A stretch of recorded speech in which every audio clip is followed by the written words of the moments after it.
Now, the Olympic Games are normally a huge marketing opportunity for sponsors, a showcase for global brands. However, Beijing 2022 is causing a huge headache for the 13 official corporate sponsors of the Olympics. The US, the UK, Australia and Canada, they're all countries that have announced a diplomatic boycott of the Games due to accusations of human rights abuses.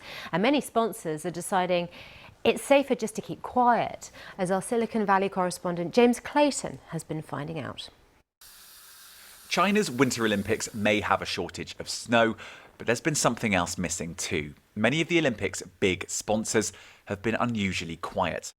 In December, President Joe Biden announced a diplomatic boycott of the Games just a few weeks after discussions with the Chinese president. U.S. diplomatic or official representation would treat these games as business as usual in the face of the PRC's egregious human rights abuses and atrocities in Xinjiang.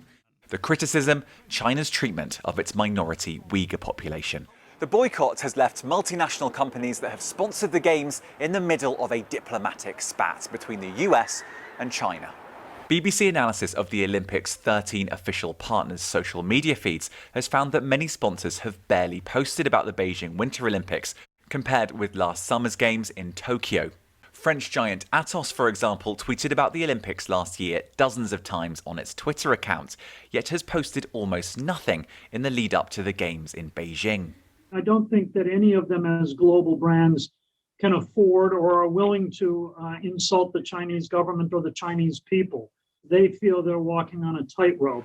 The problem that many of these companies face that do business in both China and here in the US is actually pretty simple. They don't want to offend either side, so best not to say very much.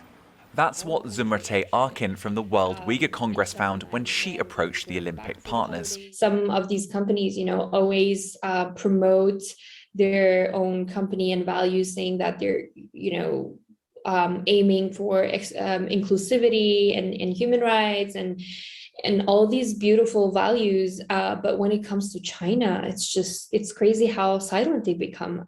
The BBC invited all 13 official Olympic partners to comment on Chinese treatment of Uyghurs. None took up the BBC's offer. The Beijing Winter Olympics will be a showcase for athletes competing at the highest level, but a showcase for global brands, well, that's a more complex story. James Clayton, BBC News.